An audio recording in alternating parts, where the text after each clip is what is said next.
There we go. Just want to welcome you, Kris, to Open Up Kansas, and glad that you're able to join us here for a live interview. And I know we've got a lot of new activism in our group, and been really interested in politics as of late. So, again, welcome to the group, Kris. My pleasure. It's great to be with you, and I apologize for the informal backdrop behind me. It's the inside of my pickup truck. I just came from an interview on Lou Dobbs Tonight, and we're just had to squeeze this interview in between while I'm on the road here. So just pulled over, and but glad to be with you, and glad to join your group. Well, great. Obviously, as I discussed with you just a little bit ago, the group was formed initially from a response for Governor Kelly's executive orders and mandating businesses to be forced to close, and was successful in organizing multiple rallies. I've been asked several times, does Kris know about this group? Yeah, no, I've heard about the group, and actually, I was hoping to. When I found out about the first or the second rally after the fact, and I was disappointed that we hadn't gotten word sooner, because I'd have loved to have been there. But yeah, since the first or second rally, I can't remember which. I've heard about the group, and we've been following your activities and cheering you on for sure. That's great to hear. Certainly, again, that question kept coming up today, so I wanted to post that one first. But obviously, you're looking at running for the United States Senate now, and that's what you're out doing. Obviously, it's a hectic schedule, and I'm glad that you were able to fit us into that schedule. But U.S. Senate is looked as being one of the most exclusive clubs in America, right? And it's often filled with the establishment types. And how do you feel that you're going to fit into that type of environment in Washington, D.C.? Not very well, and they don't want me there. The establishment, in fact, it's funny you should ask this, because just today, the establishment in D.C. established a PAC, established by McConnell's people, and they're spending $2 million in Kansas over the next 4 weeks, launching a smear ad that is completely false. It tries to claim I'm linked to white supremacists or white nationalists. It's just outrageous. It's a lie, and it's being paid for by the Republican establishment. You know, instead of spending $2 million to attack a conservative like me, who obviously I'm not going to be someone who goes along to get along, and I'm not going to be at their cocktail parties. But why don't they just let us have a fair fight in the Kansas primary, and then spend that $2 million helping the Republican winner defeat a socialist Democrat? But, you know, the Republican establishment would rather have someone like my opponent, who made fun of Trump's wall, who won't vote to cut spending, and is just, you know, as Lou Dobbs called him, a rhino. They'd rather have someone like that than someone who takes a conservative stand on principle, because people like me don't fit in with the Republican establishment. Well, I'm kind of in that same mold. Obviously, I've got a long history of bucking the establishment type, so I can certainly understand what you're facing there. But you know, I saw that post that you posted this morning, and I'm glad that you brought that up, because that certainly did bother me just a little bit. And we'd already had this interview set up, so certainly not anything that I knew was going to happen. No, not at all. But I would like for you to talk to our folks here, and what separates you from the other candidates that are running, the leading candidates that are running for office. Sure. Well, you know, first and foremost, I think people in Kansas who followed politics and followed my career know that I'm not afraid of speaking out. My style, I guess you could call it, is one of taking a stand on principle, and I don't really care who I offend, and I certainly don't care if I offend the media. The Kansas City Red Star and the Wichita Eagle and all the other larger Kansas papers have been bashing me on the editorial page for more than a decade now. And they still haven't gotten me to moderate my views. So the first thing is kind of taking a stand on principle. If you're talking about specific issues, there are a ton of issues that support me from the guy who's in second place in the primary, and that's Roger Marshall. Most recently, Marshall signed a letter with 37 other House rhinos in the House of Representatives to bring in more H-2B workers when we've got, you know, now approximately 20 million Americans unemployed. At that time, 40 million Americans unemployed. And I immediately responded and said no. And in an op-ed I wrote, in a column I write for Breitbart, and said, no, we don't need to be bringing in foreign workers. We have to ensure that Americans get those jobs first. And thank goodness President Trump agreed with me, and just a little while ago little over a week ago, issued a moratorium on additional guest workers in 4 different categories. So that's one difference. Another big difference is the issue of amnesty. I've always opposed amnesty. My opponent Marshall voted for it. That's House Resolution 6136 for those who are interested. Another one is federal spending. I cut my budget as Secretary of State from 7.0 million down to 4.6 million, and I'm going to take the same approach in DC. In contrast, Roger Marshall wouldn't even vote for a 1% cut in non-defense spending, and that was House Resolution 5895 in the year 2018. And that's why Club for Growth, which is a fiscal hawk group, they rate him 188th out of the entire, down with the Democrats, basically, in the House. So whether it's fiscal issues or the border issues, and of course, I mentioned he made fun of Trump's wall. He's on video saying he doesn't think a wall is feasible. And of course, I've been, people who know my immigration background know that I've been pushing for a wall since 2004. And for the last year, I've led the construction of the first ever privately funded border wall in American history with We Build the Wall. I'm the general counsel of that organization right now. So we're, unlike some Republican primaries where the Republicans are really close together and there's no daylight between us, there's a ton of room between me and Roger Marshall. And then there's another big issue that some folks may not have heard about, but the Kansas cattle industry is going broke right now. Over almost 6,000 Kansas cattle ranches have gone under in the last 20 years. And it's at the time when our prices of steaks are higher than we've ever seen them at the grocery store. So people got to be scratching their heads saying, wait a minute, if the steak they're producing is more expensive than ever, why are they going out of business? And the answer appears to be collusive pricing by the big 4 packers. The big 4 packing companies now control 80% of beef processing, and they're engaged in what appears to be collusive pricing. The U.S. Department of Justice has just started an investigation of it, and there are a couple bills in Congress that would solve the problem, would make for more transparent pricing, would stop the collusion, would also bring small and medium-sized beef packers back in line into Kansas. And I support both of those bills. Roger Marshall opposes them, and he supposedly claims to represent the 1st District of Kansas, which is full of Kansas cattle ranches, but he's getting over $200,000 in campaign contributions from the big packers and their allies. So we are 180 degrees opposite on that issue as well. So there are a lot of things that separate me from Marshall. As far as the guy in 3rd place, Bob Hamilton, people have probably seen his ads. I mean, it seems like a really nice guy, very friendly. I like him. The issue I'd have is, he's never been in office. And I think, people, when they get into office, they're going to be pushed by lobbyists. They're going to be, some people will be tempted to try to say things that the press likes. And, I'm tested. This is not, the left is trying to tear down our country right now. And so I don't think this is the right time to take a chance. I mean, he might end up being great, but maybe not. And so this isn't the time you take a chance on somebody who you hope is conservative. This is the time you send in somebody who's a proven conservative. And one thing you'll never hear the press say about me is that I'm liberal or a moderate or that I waffle. They'll always say that, Kobach's too conservative, he's too principled, he's too unyielding. Well, that's what I think we need right now.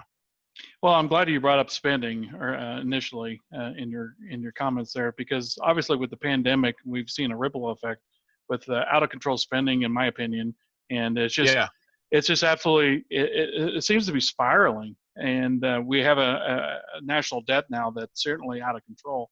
What would you bring to Washington D.C. with possibly getting behind or bringing some new ideas to D.C. when you get there? Well, first thing I'll tell you what I would not do, and then I'll tell you what I would do. What I would not do is ever vote in favor of what Nancy Pelosi has been pushing with this, what is it, 4th bill involving the coronavirus. And that is, she wants the federal government, which means us, she wants us to subsidize the spending of states during the coronavirus shutdown. And, in Kansas, we've spent a lot, but it hasn't been anywhere near what the blue states like California, New York, Illinois have been spending. And in California, I don't know if people heard about this. I wrote a Breitbart column on the subject, but California gave $500 checks to illegal aliens, costing the state $125 million. That's illegal. It's against federal law to give those checks to illegal aliens. But now California is asking the rest of us, Kansans included, to pay 3/4 of the cost of their spending on illegal aliens. So absolutely, I'm voting against anything that subsidizes these blue states spending like drunken sailors. That's what I would not do. What I would do is take advantage of something that I did as Secretary of State. So the way I was able to shrink my agency was take advantage of a demographic fact, and that is the baby boomers are retiring.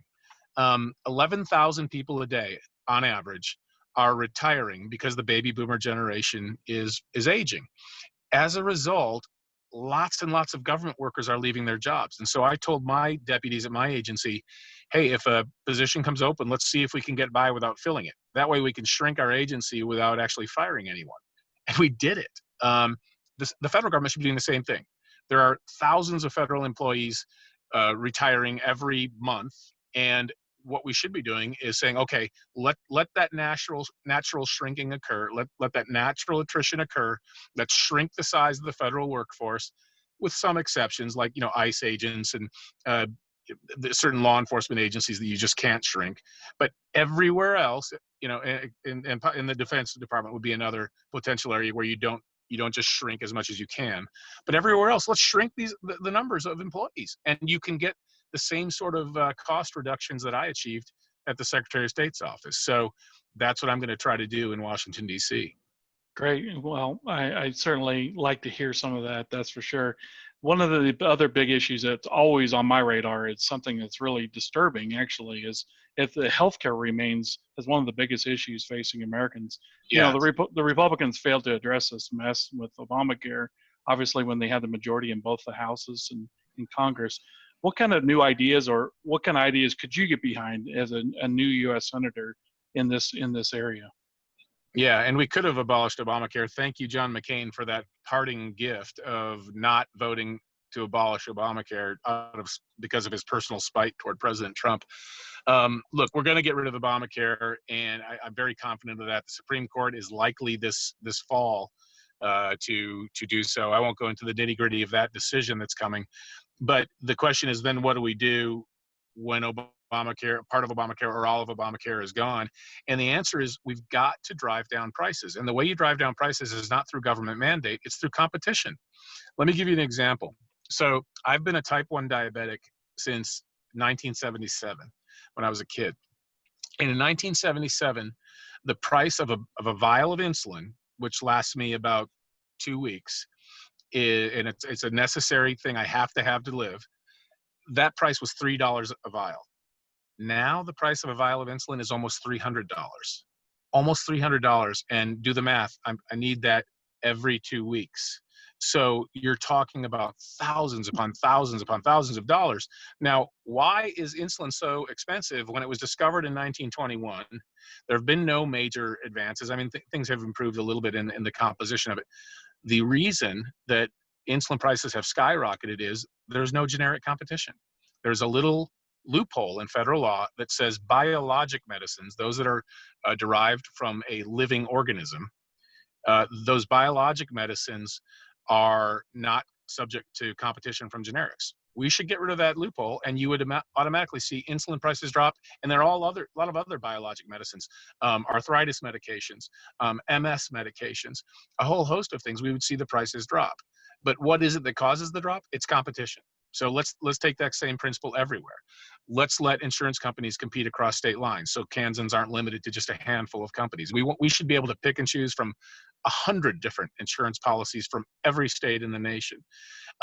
You also want to allow all types of medical coverage to compete on equal terms. So, for example, I participate in a Christian health sharing plan because I'm a solo practitioner right now, lawyer, and you try being a self-employed person and employing and insuring a family of 7.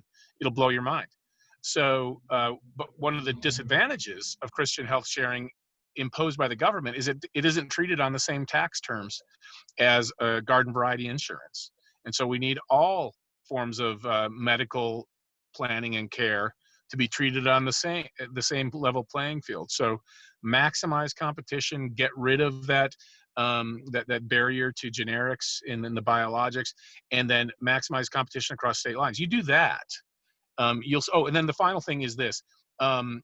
Ted Cruz has a great, I think it's called the Patient Care Act, a great plan, and that would basically allow everybody to have a health savings account. Right now, some people can, but other people can't, and it's only $7,100 a year.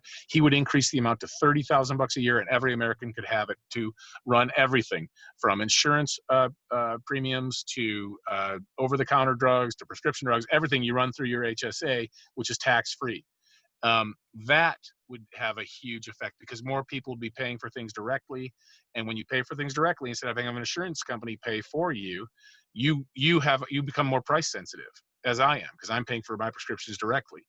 And again, it's just basic free market economics. If you apply those principles, we can reduce the cost of healthcare in America. And that is the problem. The problem is cost. If you reduce the cost, more people have access to it. It's not, we need a government mandate to tell everyone what prices shall be. We need competition.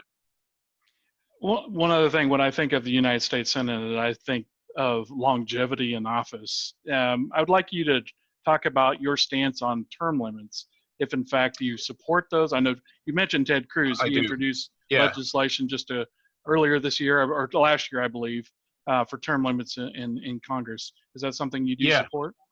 Oh, yeah. Not only do I support term limits, I've signed the term limits pledge. I believe I was the first candidate in this race to do so. And I've been fighting for term limits since the 1990s. As an attorney, I wrote an amicus brief to the United States Supreme Court on behalf of, in favor of U.S. term limits.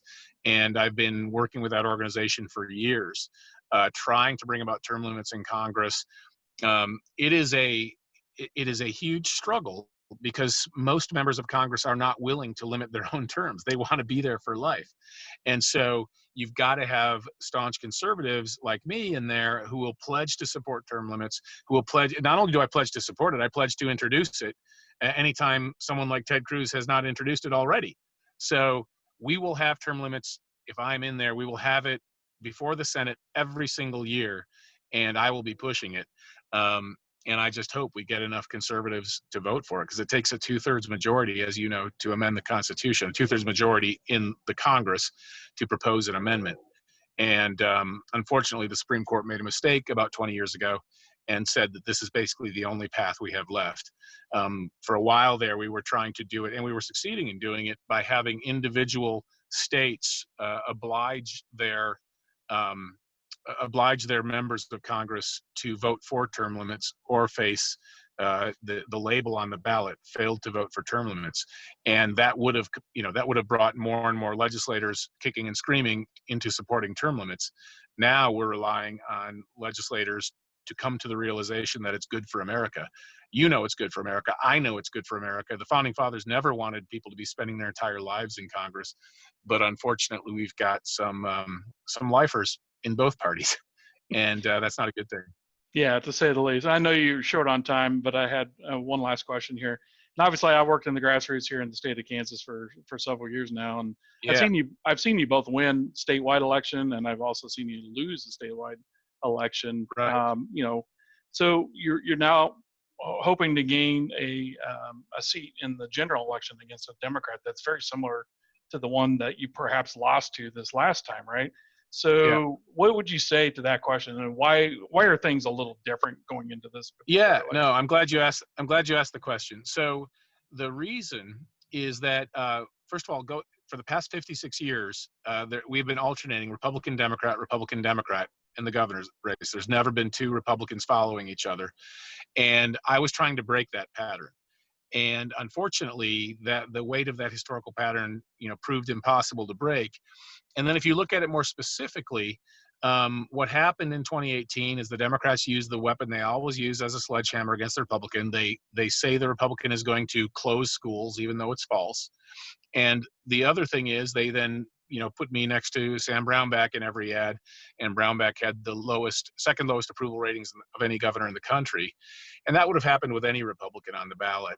And that, in addition to that, we had an 80,000 extra votes cast in the Johnson County area by Democrats, and that swamped all of the statewide campaigns. Every single one of them had an 80%, narrower margin, or in my case, the 80% was sufficient to flip the race. And our objective going into 2018 was to get more votes than Brownback got in 2014, and we did. We got 21,000 votes more than Brownback did, but that 80,000 vote blue wave in Johnson County, Wyandotte County, that was sufficient to swamp us. What's different this time around is Senate races have a different historical pattern.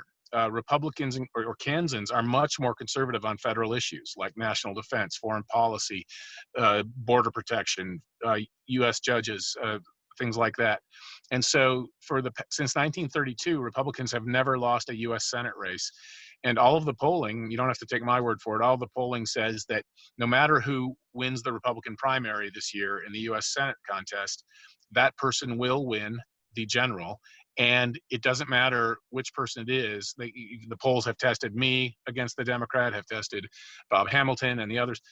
We all win by the same margin. So it really doesn't matter. It's more of a generic ballot. Whoever the Republican is going to get the same thing, the same amount of votes against Barbara Bollier. So it is different. And of course, I have the benefit also of just being in a statewide campaign and knowing strategically what tactics work and what tactics in Kansas didn't work, different parts of the state, how to mobilize voters. So having that experience is also a benefit.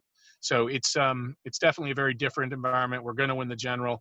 If you don't believe me, look at Rasmussen. They're the ones who rate all of the Senate races, and they say Kansas remains a lean Republican, regardless of whether it's Kobach or Marshall carrying the Republican banner in the fall. So the question is not, are we going to have a Republican senator? It's what kind of Republican do you want? Do you want a staunch, proven conservative, or do you want someone who takes a lot of liberal votes and doesn't like debating? I don't know if you have heard, but Marshall got the state party establishment to cancel the fourth debate and turn it into a forum.